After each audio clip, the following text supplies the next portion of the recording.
Olá pessoal, tudo bem? Espero que vocês estejam bem.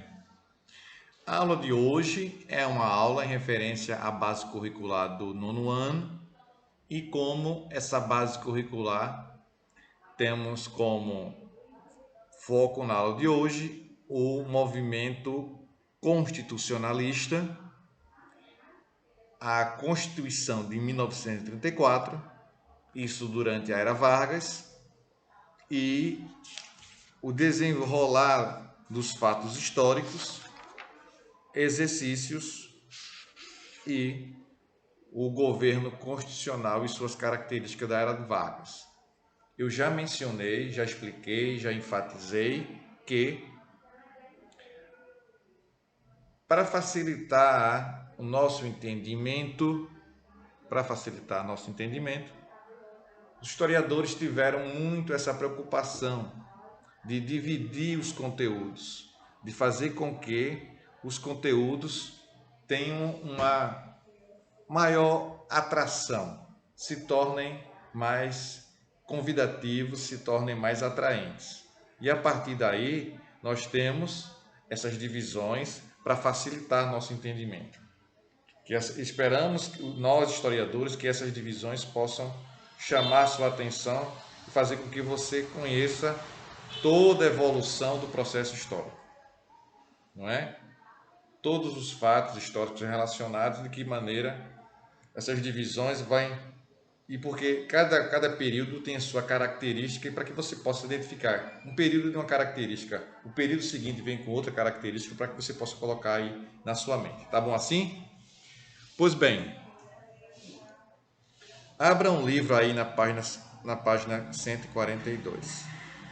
Nesse conteúdo de história, nós temos que ter atenção para os fatos externos. Que fatos externos são esses, professor? Fatos externos, eu estou mencionando aquelas situações que vão ocorrer fora do Brasil, mas que se refletem em nosso território, se refletem de forma nos aspectos políticos, econômicos e sociais, e até culturais. Então, essas situações passam a ser as nossas preocupações. Que maneira esses fatos vão colaborar, vão fazer com que o desenvolvimento possa ocorrer de forma direta ou indireta. Não naquele momento, mas aguarda mais um período para que aquelas consequências possam ser sentidas. E no caso do governo de Vargas, nós temos uma situação importante. Vai haver uma reação do governo paulista, do governo de São Paulo, à colocação de um interventor no Estado. O interventor seriam pessoas da confiança de Vargas que ele escolheria, colocaria como governante, para que a partir dali essa pessoa possa administrar. E ele colocaria esse interventor, logicamente, para que esse interventor pudesse ficar atrelado ao seu governo, atrelado às suas influências. Era isso que ele queria. E ele coloca em São Paulo um governante, um interventor, chamado João Alberto, que politicamente ele não está ligado ao Estado de São Paulo. Isso vai trazer uma insatisfação muito grande. E os paulistas, como tinham noção da sua força econômica e política, não ficaram quietos, foram se rebelando através de um movimento constitucionalista de 32. Eles vão se armar e vão entrar em choque, em conflito contra o governo central de Getúlio Vargas. A gente percebe, né, que mesmo com a ideia de tenentismo aliado a um grupo de oligárquicas lá do Rio Grande do Sul, parte do Nordeste, essa união também não foi assim tão consolidada, até porque às vezes nos arranjos políticos é preciso de um tempo para consolidar isso. Não houve muito tempo, foi tudo muito rápido, se aproveitando de uma conjuntura. Foi por conta disso que tivemos o golpe de 30, a chamada Era de Vargas. E aí ele coloca esse interventor no estado de São Paulo, traz uma insatisfação muito grande, os paulistas começam a se rebelar, começam a se armar, formam um exército, pegam em armas, nós temos um conflito ali entre o governo federal e as forças revolucionárias de mudanças do estado de São Paulo. E aí no segundo ano de governo de Vargas, nós temos uma situação bem importante, difícil para ele naquele momento. É preciso muita habilidade política para contornar aquela situação. Pois bem, então percebe-se que o governo Vargas não vai ter muita paz nesses momentos iniciais, né? A falta de legitimidade e a intervenção que ele coloca, colocando nos estados, cada interventor, como seria hoje o governador, sempre aquele governador do seu interesse, de sua confiança, não é? Aí temos aqui na página 142. Era evidente que a crise vivida no governo provisório de Vargas contribuiu para que movimentos contrários à centralização e militarização do poder buscassem massificar a ideia de eleições democráticas, bem como a elaboração de uma Constituição republicana que garantisse a liberdade e a proteção à propriedade privada, com base no liberalismo econômico. A elite e setores médios da sociedade, liderados por fazendeiros e industriais burgueses, passaram a pressionar por uma constituinte para elaborar uma nova Constituição. Esse movimento recebeu o nome de Movimento Constitucionalista de 1932. Os principais motivos que geraram pressões pelo fim do governo provisório de Vargas foram a crise gerada pelo crash da Bolsa de Valores de Nova York em 29, que desequilibrou a balança comercial e as nações estabeleceram barreiras protecionistas em suas economias, barreiras aumentando as taxas de exportação, para que os seus produtos não fossem desvalorizados, né? Valorizando o produto nacional após esse momento de crise. Como vimos, isso atingiu em cheio o Brasil, principalmente os fazendeiros. Vargas comprou a produção de café e a queimou.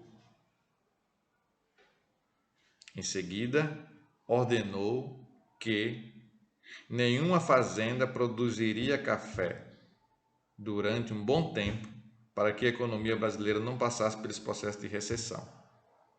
Não é? Um outro fato é o Partido Democrático Paulista havia acordado com Getúlio que para apoiá-lo receberia em troca o governo do estado de São Paulo. E foi isso que ele fez. A promessa não foi cumprida. E os democratas então se aliaram ao Partido Republicano Paulista, fortalecendo o movimento constitucionalista. E não foi isso que ele fez. Ele vai se opor a essa situação. Então Getúlio Vargas convocou eleições para a Constituinte, mas seus opositores passaram a acusá-lo de fraudaria esse processo eleitoral para eleger a maioria de deputados e senadores ligados à sua força. Dessa forma, várias passeatas e protestos foram organizados contra Vargas, sendo um dos mais marcantes em 23 de maio de 1932, que acabou ocasionando a morte de 4 jovens estudantes de direito, chamados de Martins, Miragaia, Drauzio e Camargo. Esse episódio deu origem a um movimento financiado pelos setores médios da sociedade e que se chamou de MMDC, sigla formada pelas iniciais dos nomes dos estudantes mortos em conflito com a Polícia Militar, Polícia Paulista. Entretanto, sem apoio, os paulistas acabaram derrotados em 9 de julho, pondo fim ao movimento constitucionalista de 32. Mesmo tendo saído vitorioso do conflito com o movimento constitucionalista, Vargas manteve a decisão de convocar eleições congressuais para a escolha de deputados que seriam responsáveis por elaborar a nova Constituição brasileira. E essas eleições seriam realizadas em 33 e a Constituição teria de ser criada até 34. Para que isso ocorresse de forma clara, Vargas atendeu às reivindicações dos democratas, criando um colégio eleitoral democrático e participativo. Seus principais pontos foram voto direto e secreto com maior participação da população. 2 pontos. Qualquer brasileiro maior de 21 anos, homem ou mulher, poderia votar. Estavam excluídos analfabetos, mendigos, padres e soldados. Essa situação resultou em um grande avanço para as mulheres, que até então não tinham o direito de votar e escolher seus representantes. Mas ainda não se havia chegado ao voto universal, ou seja, que todos, sem exceção, pudessem votar. Portanto, o processo eleitoral ainda era muito excludente. Nem todo mundo poderia participar desse processo eleitoral, não é? Significava dizer que pessoas como analfabetos, mendigos, soldados, padres estavam excluídos, não é? Não poderiam participar. As mulheres também nesse momento aí não poderiam participar. Para conduzir, outro item aí, e fiscalizar o processo eleitoral, a Justiça Eleitoral foi criada, não é? Que até hoje funciona em nosso país de uma forma muito efetiva, muito interessante. E aqui nós temos a situação pós a Constituição de 34, não é? Então, na página 144, em julho de 34, a Constituinte chegou ao fim e a Constituição do Brasil foi elaborada. Ela continha 187 artigos que regulamentavam vários setores. Entre outros, a política, a economia, a educação, direitos trabalhistas, sistema judiciário e saúde. Seus principais pontos foram: olha aí, o Brasil continuou federalista e presidencialista, com a separação de poderes em executivo, legislativo e judiciário. Manteve a autonomia dos estados brasileiros, sem ferir a Constituição brasileira, além de determinar sua primeira eleição por meio do próprio Congresso. Entretanto, ao final de seu mandato, seriam realizadas eleições com voto direto. O outro item diz assim: devido ao amplo apoio dos sindicalistas na Constituinte, várias mudanças ocorreram nas relações de trabalho. Muitas mudanças vão ocorrer a partir dessa era Vargas e vai permitir que os trabalhadores tenham uma carga horária bem reduzida, não é? Vão trabalhar mais 12, 15 horas, é uma redução de 8 horas, entre outras situações, não é? a liberdade para a formação de sindicatos. Aí você vai lembrar do que dizia Karl Marx, não é, no Manifesto Comunista, e vai declarar abertamente, não é, trabalhadores univos, fiquem unidos, trabalhadores. Não é? E a isonomia salarial significa a igualdade, não aconteça nenhuma diferença entre um trabalhador e outro trabalhador, todos possam ter as mesmas oportunidades, os mesmos recursos. Férias remuneradas para o trabalhador, descanso remunerado aos finais de semana, criação de um salário mínimo, diminuindo as diferenças salariais, a multa rescisória pela demissão de trabalhadores sem justa causa. Exatamente. Vai demitir o trabalhador? Vai. Então paga indenização por conta disso. Paga uma multa rescisória por conta disso. Se ele não tem nada que desabone ele, que prejudique ele, você vai ter que pagar. O empresário vai ter que pagar. A industrialização passou a ser a atividade econômica mais importante. Buscou-se estabelecer condições financeiras e estruturais para que fábricas fossem criadas. Vargas queria de fato se libertar da exportação do café, pois entendia que ficar refém de uma única atividade era arriscado. Então ele queria dinamizar a economia. E realmente ele tinha razão. Ficar focado somente num tipo de economia era muito arriscado, não é? Era muito uma atividade econômica. Então o Brasil vai começar agora a conhecer outras atividades econômicas, não só mais o café. Outras situações viriam a acontecer, não é? Viriam a acontecer. Pois bem, a página 145 diz assim: investiu, governo dele, não é? Governo Vargas, investiu bastante na educação básica e do ensino superior.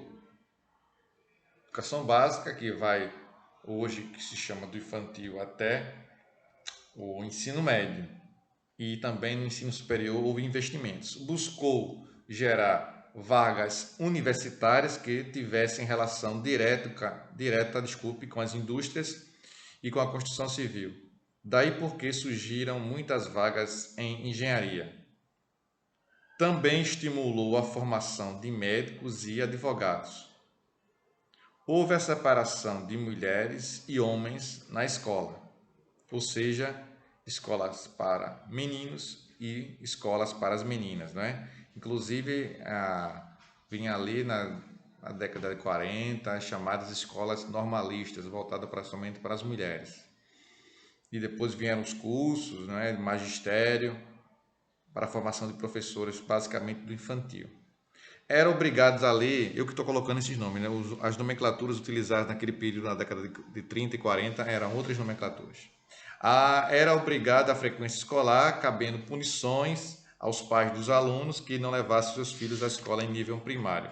Ou seja, você não levasse seu filho para a escola, você fatalmente seria punido de alguma forma, de alguma maneira. Na página 146 tem uma questão que é muito importante para podermos entender toda essa situação do governo Vargas. Diz assim: comente o conflito que levou Getúlio Vargas ao poder. O Brasil passava por grande crise econômica, em função da queda das vendas do café, a resposta aí, o Brasil passava por grande crise econômica, em função da queda das vendas do café, e por crise política, devido ao modelo excludente da política do café com leite, que determinava apenas presidentes paulistas e mineiros. Ponto. Desferindo várias críticas, Vargas lançou uma chapa tendo como seu vice, quem era o vice de Vargas? Muito bem, isso, João Pessoa, que acabou assassinado. Getúlio Vargas, por meio de sua aliança liberal, contestou a eleição de Júlio Prestes, acusando-o de corrupção eleitoral. Aí começou a difundir a ideia de um golpe de Estado que, segundo ele, levaria o povo ao poder através de sua figura. Com o apoio de tropas militares de vários estados, e sem a participação de São Paulo, em 3 de novembro de 1930, Getúlio Vargas ele foi empossado presidente através de um golpe, ponto, não é? Através de um golpe, não houve aí nenhum processo eleitoral democrático, nada disso, não é? Ele se achou no direito, o clima político estava favorável para ele tomar essa decisão golpista, não é? Favoreceu a ele o clima, as circunstâncias políticas, melhor dizendo, favoreceu a ele e ele foi e deu golpe. Questão número 2. O governo de Vargas, de 30, era para ser de transição. Ele disse que era um momento transitório, queria fazer com que o seu sucessor viesse o mais rápido possível, que ele iria ceder, iria deixar o poder. Não é? Passaram-se 2 anos, questão número 2, na página 146, 2 anos, e nada do que havia sido acordado foi cumprido. Diante disso, quais foram os principais objetivos do movimento constitucionalista de 32? Qual era a resposta? Qual é a resposta?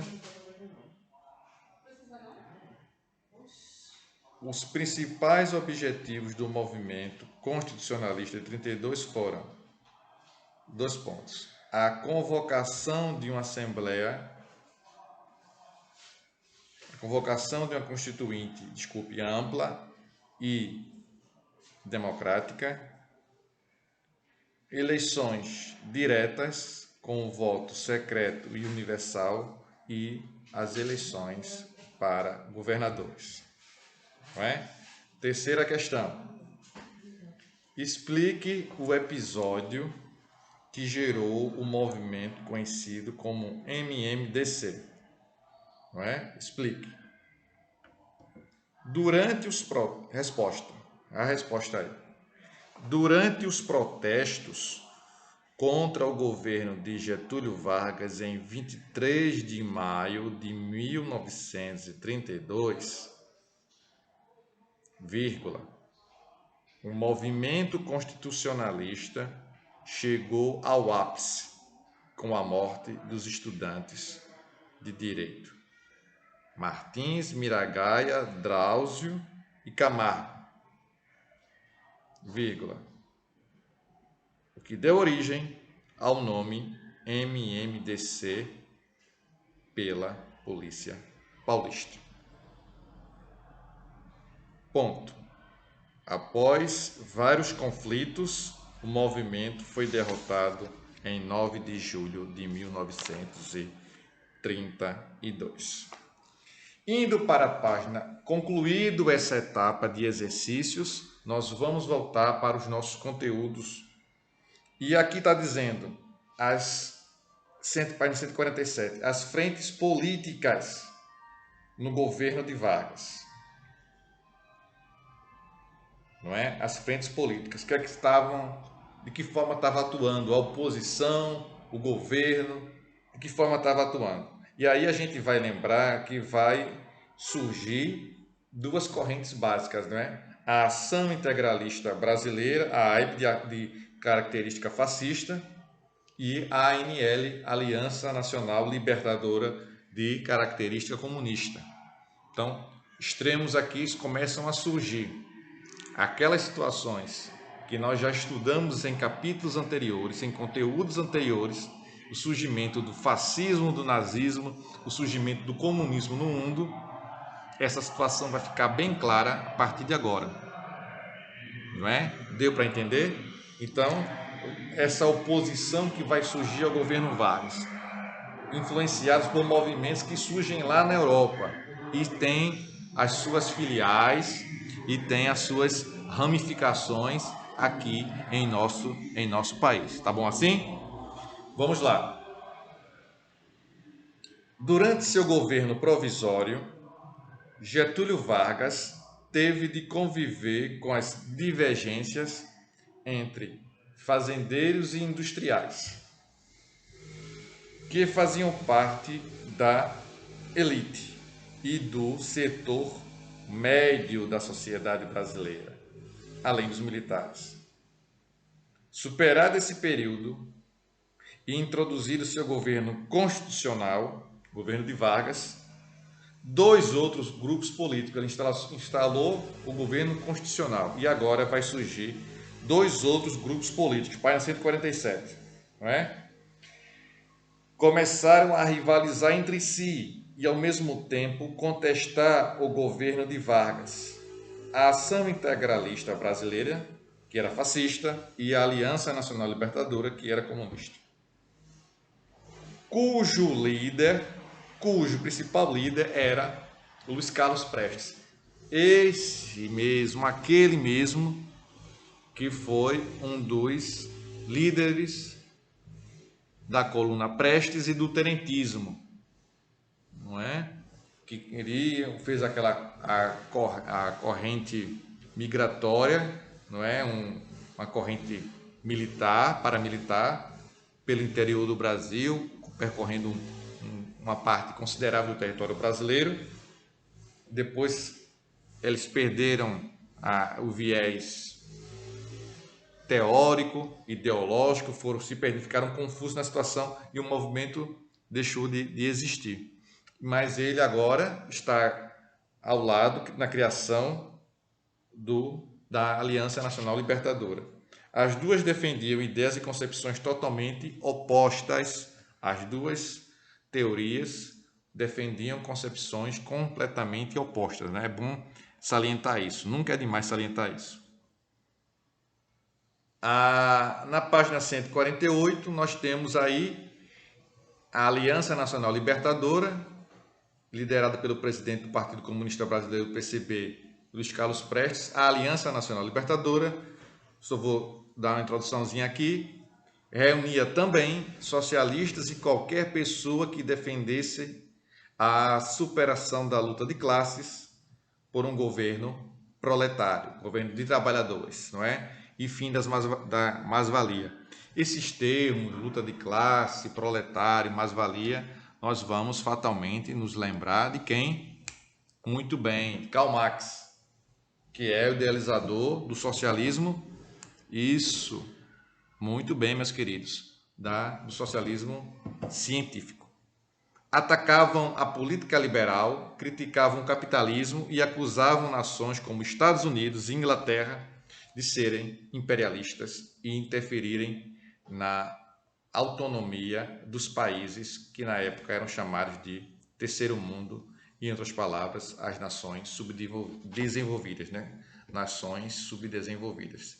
Primeiro mundo, os países mais desenvolvidos. Segundo mundo, os países em desenvolvimento. E terceiro mundo, os países então abaixo do desenvolvimento. Tá bom assim? Espero ter concluído, ter colaborado para a sua formação, para o conhecimento histórico. Tchau para vocês, pessoal. Forte abraço e até a próxima. Tchau.